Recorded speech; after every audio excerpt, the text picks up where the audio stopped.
Vous voulez mettre en place un money management fiable? Vous voulez connaître des stratégies de trading simples mais efficaces? Alors achetez mon dernier livre Maîtriser la bourse, un livre indispensable pour réussir en bourse.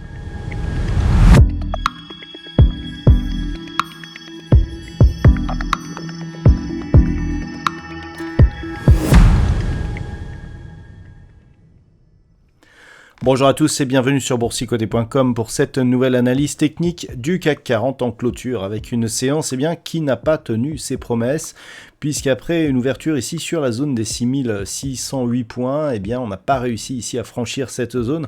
Alors, on a été un petit peu aidé par les NFP qui ont été assez décevants et donc le marché retombe sur les niveaux d'ouverture de la veille. Alors donc à 6559,99, le CAC 40 repère ce soir 0,61% par rapport à la clôture de la séance précédente. Et donc nous avons une incapacité toujours à franchir ici cette zone de moyenne mobile, de zone aussi horizontale qui agissent comme résistance. Et donc on continue à avoir une succession de points hauts qui évolue toujours de plus en plus bas. Du point de vue des indicateurs techniques, on est assez hésitant ici au niveau des histogrammes du MACD, très légèrement positif. Le RSI, quant à lui, est totalement neutre et les volumes sont largement inférieurs à la moyenne. Donc il s'agit d'un aveu d'échec. On avait ici pourtant de forts signaux haussiers. L'ouverture ici de ce gap nous indiquait la possibilité de vraiment repartir d'une manière forte à la hausse, sauf que dans l'incapacité ici de franchir cette zone, comme je vous l'indiquais ce matin, on a ici une dynamique qui faiblit fortement. Alors, on a en plus un pétrole qui est remonté, et donc pour les prochaines séances, on voit que rien n'est gagné. On n'est pas encore sorti ici de cette dynamique malgré le gap, le gap haussier que nous avions hier et qui n'a pas été comblé, puisque même en clôturant ici sur le plus bas du jour, on reste au-dessus ici de ce gap. Avant d'aller plus loin, je vous propose une vue sur le marché en hebdomadaire pour constater que la configuration elle se stabilise, mais on a l'impression qu'elle est en train de prendre une tournure baissière. Alors je m'explique. On avait pour l'instant une évolution qui se faisait au-dessus de la moyenne mobile 20 exponentielle. Même la semaine dernière, il semblait que cette moyenne mobile agissait toujours comme support. La forme de cette bougie ici porte à confusion puisque on a un point bas supérieur à celui de la bougie précédente. On a un point haut par contre qui est inférieur, donc quelque part c'est neutre. Mais lorsque l'on regarde cette bougie, on a l'impression que la moyenne mobile 20 exponentielle ici agit comme zone de résistance par rapport à la bougie. On le voit ici sur cette phase. Et donc clairement, il y a eu quasi-contact ici avec la bande de Bollinger inférieure. Pour information, d'un point de vue hebdomadaire, on n'a plus de contact sur la bande inférieure depuis le mois de novembre 2020. Et là, on a un quasi-contact des cours qui restent ici sous la moyenne mobile. Clairement, on est en train peut-être d'assister à un retournement de la dynamique. Donc c'est ce qu'il va falloir surveiller la semaine prochaine. D'un point de vue hebdomadaire, on reste toujours ici dans une dynamique baissière au sens des histogrammes du MACD et dans une trajectoire de sortie ici de la zone de surachat, ce qui nous indique toujours ici une phase de consolidation.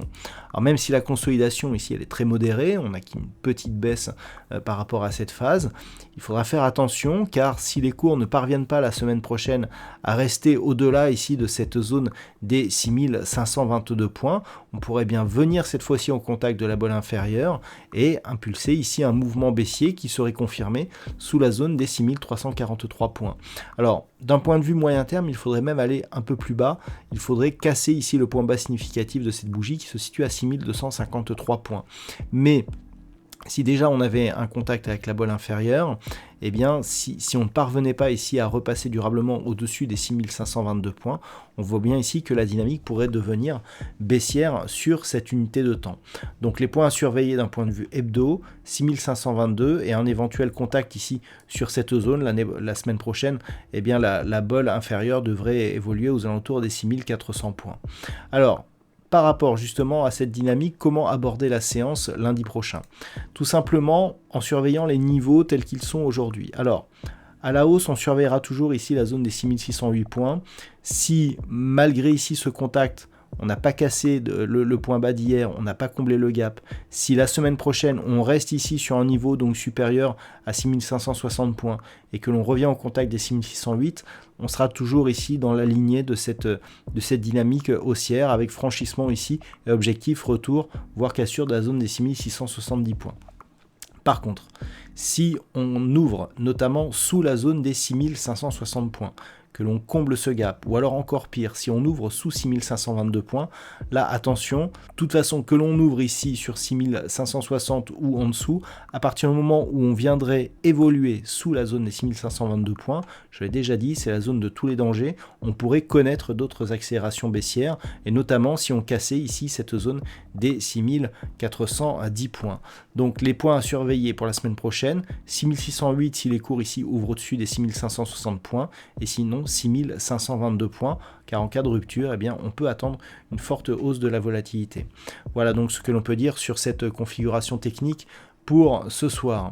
D'un point de vue statistique, nous avons une configuration qui reste assez baissière encore pour toute la semaine prochaine, mais qui malheureusement n'est pas nourrie d'assez d'occurrences pour fiabiliser cette statistique. Voilà donc pour ce point CAC 40 de fin de semaine. Je vous souhaite une bonne soirée, un bon week-end et on se retrouve dès la semaine prochaine pour d'autres analyses techniques, toujours sur le site boursicoté.com.